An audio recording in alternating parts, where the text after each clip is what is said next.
seem like that long ago, but about 13 years ago, when I was the head custodian at Highland High School, I noticed out in we called it the cage. It was where some of the cars that were being worked on, or some of the cars that were due to be worked on for the auto shop would sit.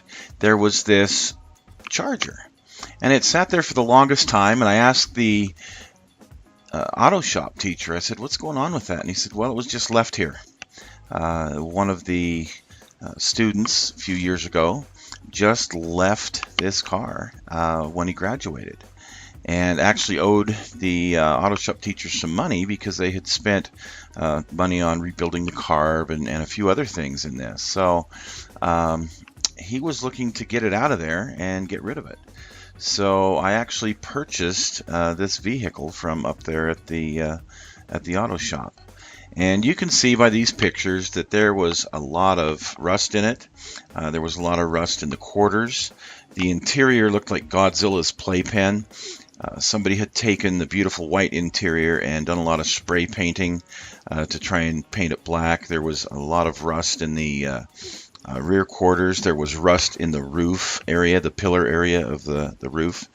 The fun thing was, this was a Charger SE from 1972, and really a neat looking vehicle in my estimation.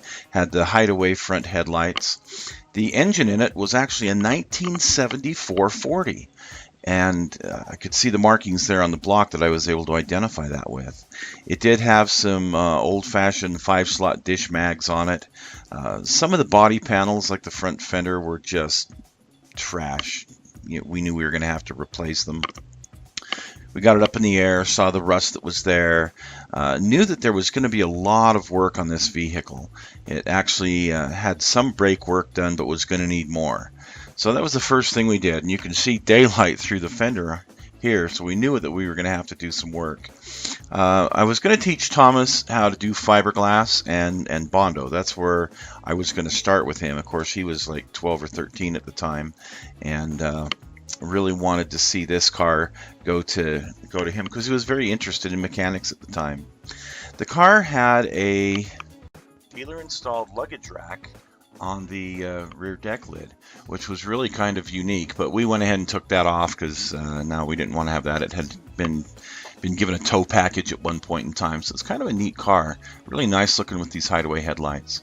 Great father and son project. I wanted Tom to be able to drive it when he turned 16, so we started to tear apart the interior, and you can see the holes in the floorboard that we were going to have to fix. They did have a console, but the shifter knob was gone. We were going to have to find that.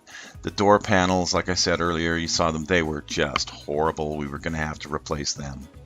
As far as the car running, well, we figured that if we threw a battery in, we would start there, and a few little tweaks, and guess what? We got her running.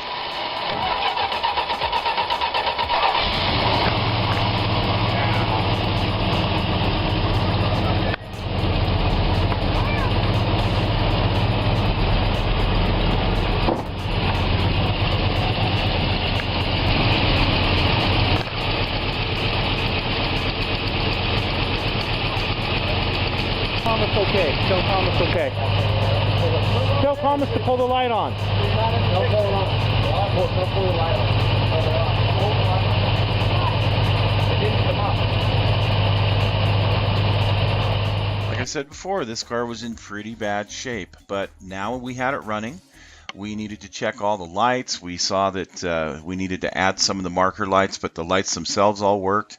But you could see, looking underneath the car, even though we had new brakes on it, a lot of the rubber, a lot of the front end parts were just shot.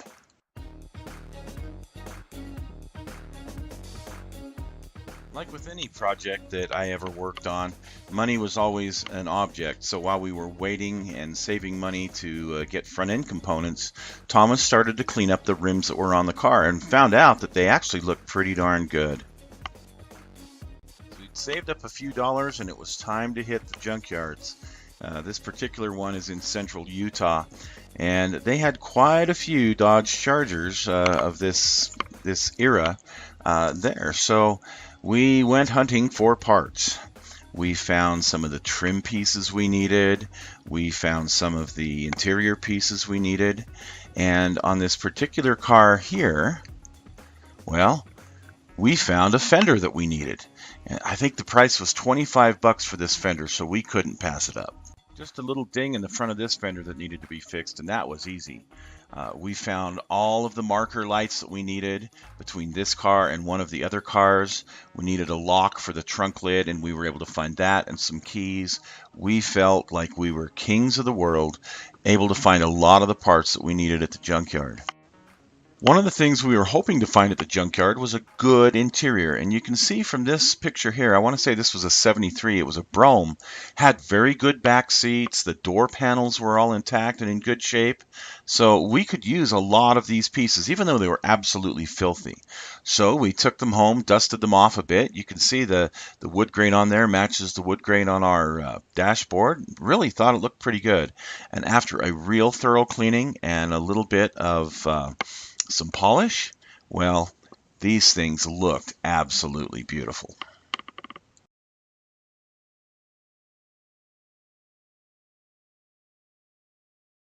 I did come across a synthetic enamel in a semi-gloss black, and we decided as we were starting to do some of the body work that we would go ahead and just give the whole car a shot of paint, make it look pretty neat.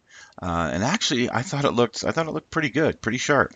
You can see that front fender took very little work and looked very nice compared with that wrinkly old thing we had on there.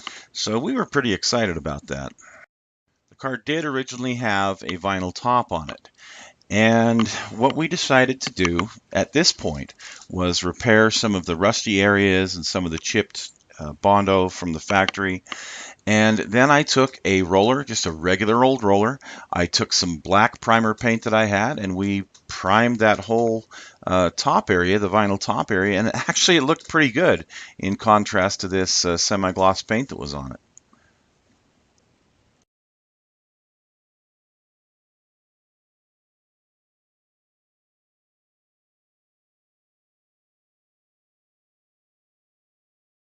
Due to some friction at home, I needed to store the car somewhere else besides our driveway for a while.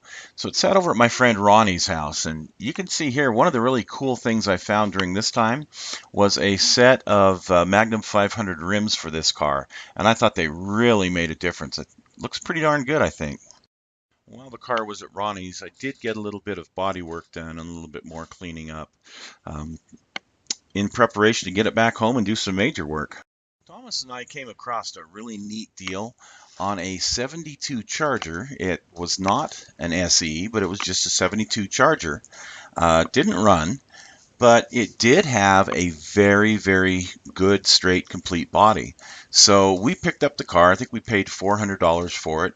We got a haul home from a friend of ours, and we started to take it apart. You can see the hood was in better shape, doors were in better shape, the fenders were in better shape. So we used a lot of that in getting the body straight and a whole lot better on the car. We worked for a couple of months getting these parts on. Eventually we sold the shell of the car to a junkyard for like 50 bucks.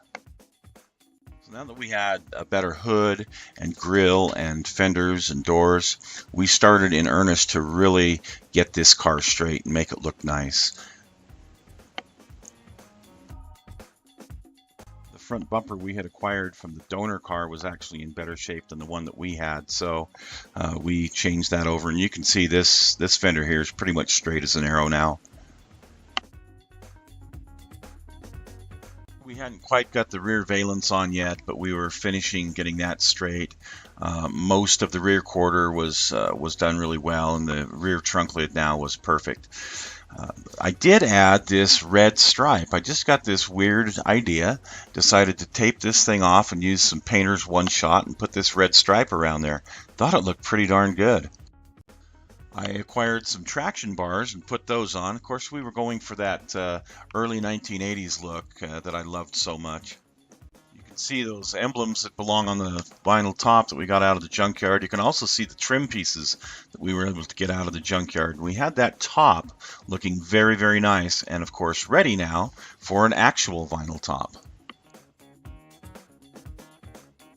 In our rear quarters, once we got those fiberglassed and bondoed and pretty straight, I thought they looked really, really good. They were ready for the chrome pieces to go back on.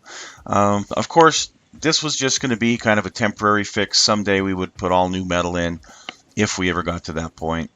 Because keep in mind, this was going to be his first car going into high school, so we knew we'd probably get a few dents and dings in it. Pretty darn good looking car at this point, though, pretty straight. We got this car to this point when Tom turned 15. And so it sat like this for just a little bit of time. But he really wanted something a little bit different, something a little more dependable. So we wound up taking the car and selling it. I think we sold it for $1,500 to a gentleman and purchased his 1982 Camaro.